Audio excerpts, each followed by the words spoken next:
Hello, everybody. Welcome to another reaction of the Super Saiyan Performance Encore YouTube channel, and we are back with Freeze the Fall. This is going to be First Tour Vlog 2026. This is episode 3, Tech Talk Part 2. I'm very excited to dive into it. As always, you guys know we checked out the Part 1 video, which is currently on my channel right now. You can go check that out. We are going to check out Part 2. So I'm very excited to dive in. If y'all enjoy the reaction, be sure to like, subscribe, comment, share, turn on notifications, never miss a thing on the channel. Comment below requests. Type the artist, song by the artist down in the comments. I'll make sure to react to it. Same with Old School Saturday. If y'all have any requests for Freeze the Fall, comment below and I'll make sure to react to it. As always, down in the description will be a Dropbox link for the slideshow, a channel calendar link, merch store link, and a link to the original video. Show love to Freeze the Fall. Go to the concerts. Go support them by buying the merch. Go like, subscribe, give them a share. Go stream the music. All the stuff. Let's dive in. All right, welcome back. Round 2. So, yeah, round 2, exactly. We figured, why don't we talk a little bit about the tech that's involved in a Freeze the Fall show? Various bands have different approaches how they approach their shows. We have a few things going on, such as backing tracks. So it means we got to do a few things a little differently than some bands. So you might go to a show, you might see a band on stage. They're using stage monitors, so those are the wedge-shaped speakers at the front, that are at their feet, and they're blasting their hair back just so they can hear themselves on stage over their own performance, over their own noise on stage. A little different. We're running tracks. We got to be in time with it. So we also run a click track. So what does that mean? How do we get that tech to each and every show for Freeze the Fall? So we have what's called a playback rig, and it's kind of hard to show you guys all that right now. It's actually sitting here beside me. But essentially, we have a bunch of our tracks on an iPad. They're going to go into this device. We call them playback rig. Splits them all out as channels. We can feed these over to our front of house tech, Jesse. He can mix them into the show. And the click, which is nothing more than an electronic metronome, gets fed into our in-ears, inner monitors. So we're not using those wedges at the front of the stage. We have in-ear monitors. And that's the second piece of tech that we bring with us, is a wireless rig. So those feeds, Quinn has one, Jonah has one, Arya has one. They all have a separate mix in their ears. Arya wants to hear a bit more bass. He wants to hear click and some drums. Jonah's got a bunch of click in his ears. He's got some of the girl's vocal and a bit of the guitars. Quinn wants to hear a ton of her vocal so she can sing into her performance. She wants to hear that guitar there and some click. So anyway, they all have independent mixes. We have a device here that wirelessly sends their mixes to them and into their in-ears. So that's some of the tech. And is monitored by our friend Craig here, so he can make adjustments on the go. He also has a wireless pack where he can, it's called AFL, All Fader Listen. He can tap into Jonah's mix or Arya's mix or Quinn's mix, and he can just make sure that everything's going okay. And it shouldn't change too much from night to night unless the stage gets bigger and bigger or smaller and smaller. And like if you're just separated from a drummer, you might need some more, like, say, kick and snare, or like a little bit of hi-hat in your in-ears, et cetera, et cetera. So Craig is on standby all night watching like a hawk, making sure the band's happy. And he even has a microphone with a switch so he can Watching like a hawk. I enjoyed that. kick and snare, or like a little bit of hi-hat in your in-ears, et cetera, et cetera. So Craig is on standby all night watching like a hawk, making sure the band's happy. And he even has a microphone with a switch so he can get, like, you know, non-verbal cues, like, hey, Jonah, thumbs up if you're good, and he just gets a quick thumbs up that no one else notices, right? Yeah, that's right. That's all happening side stage. So, but this is a tour, and so we're gearing up. So let's talk about what we're doing at front of house, Jesse. Sure. So we kind of hummed and hawed over the idea of traveling with our own console. And man, did it take forever to find one that was for rent, eh? So the family decided that, yes, this does sound beneficial. And so we rented a Allen and Heath SQ6, one of the smaller versions. They make a 16 fader and a 24 fader. So we're taking the 16 fader just for like real estate, and mostly for the consistency that we'll get. So it's not trying to relearn a new console or potentially a different console or a different setup every night. I can just turn it on. I have show files for Freeze the Fall. I have show files for Cold Fame. And the only thing that might change is like if we don't use an input for the night. But in that event, we would just skip it and just leave that channel off, right? But the console itself sounds great. It's got really nice preamps. It's got really nice compressors and EQs. Like I said, it's a smaller profile one, so it should fit on whatever desk the venue provides for us. And we're just hoping that we can use it as much as possible, and just really dial that show in each night instead of, like I say, trying to adapt for whatever the venue offers to us, which could be like a rack mixer with an iPad. It might be like an X32 or an M32. It might even be an Allen Heath. Might be something older that just like won't support what we're up to, because we do a bunch of goofy stuff with our inputs to make it a free show. But yeah, it's fantastic.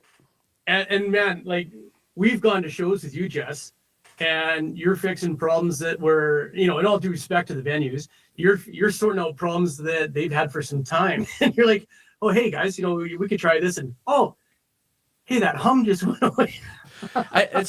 What is totally like strange and like almost blasphemous to me is when we walked into a venue in Winnipeg and the front of house guy goes, that speaker over there always feeds back. And I go, oh, okay, I'll just fix that quick. So I fix it. And he was like, oh, you fixed it. I was like, yeah, I did. And then we came back later and it was still feeding back. I was like, bro, I fixed this. Like, what are you doing? So we'll give a little plug. Yeah, we did hunt around for a console mixer, and we're going to give a plug to Skaha Sound, based out of Penticton. Matt, thanks so much. We are renting that gear from him. We've got some stage I/O, input output, to go with it. And Man, that's frustrating. I'm just thinking about what Jesse was mentioning about how like he fixes it, and next thing he knows, it's feedbacking again. And he's like, "What the heck, dude, bro? I just fixed it. Like, what? Stop messing with it." Yeah, honestly, like, I feel like the funny part is technology and stuff can be like that sometimes, where like you like fix it, and then like you come back later and it's something's broken with it again. Like, it's just, to me, in my personal opinion, technology is like this, at least some technology is like this back and forth process, you know what I mean? It's like this back and forth process where like you're constantly just like, doing this, doing that, like it never stops. Penticton. Matt, thanks so much. We are renting that gear from him. We've got some stage I/O, input output, to go with it, and a cat 5 or cat 6 snake. I'm not even sure what it is. I'm not even entirely sure. It's basically like a really nice Ethernet cable that runs 100 feet. The tricky part with digital is that now everyone can make their proprietary snakes, and you can't just use like a Behringer one with an Allen and Heath. And to me, that makes no sense. They should just make one that's like, universal for everyone, but of course not. You don't make money doing that. So, so we do have our own.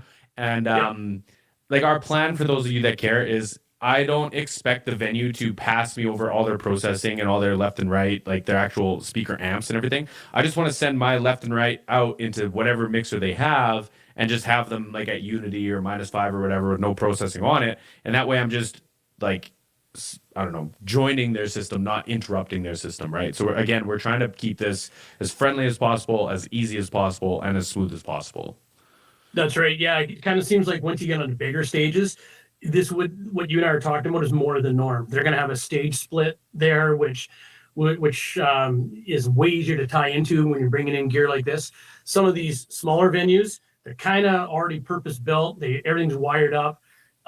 They're maybe not quite as happy to find out that we want to show up with some of that and plug our stuff in. So yeah, Jesse's nailed it there. We want to do a friendly approach, a collaborative approach. Jesse comes in, he's running our sound, but he's working very close with the venue tech, the house tech, and everybody's there to do the same thing. Let's have a successful show, right? Yeah. So let's have fun. Let's make some rock and roll, right? Yeah, absolutely. Cool. So I'll put you on the spot. Here's how we're gonna wrap this up. So what's your favorite piece of gear that we take to a Freeze the Fall show?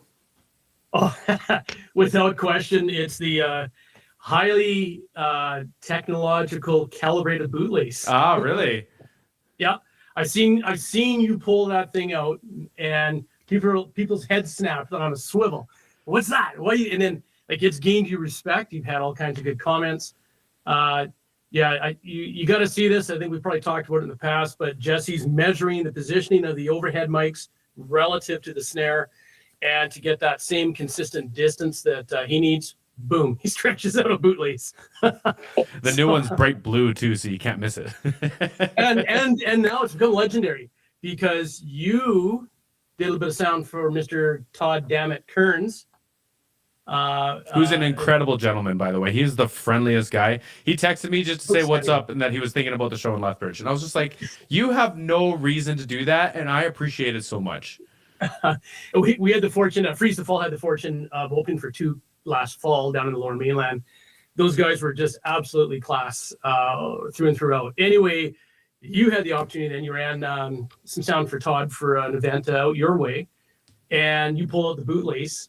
And somehow you, how did that work? So he rented an acoustic guitar. It was a Gibson Hummingbird, and they gave him a strap, but the acoustic guitar did not have a strap button on it. So he had to tie it on or like lace it on behind the nut on the tuning key side of the acoustic guitar, but he didn't have a string. And I said, "Oh, bro, I got string. I got 3 in my backpack right now." And everyone's like, "Well, we got some, you know, like basically dental floss, and we've got like all." I'm like, "No, I got this." So I hand it to him.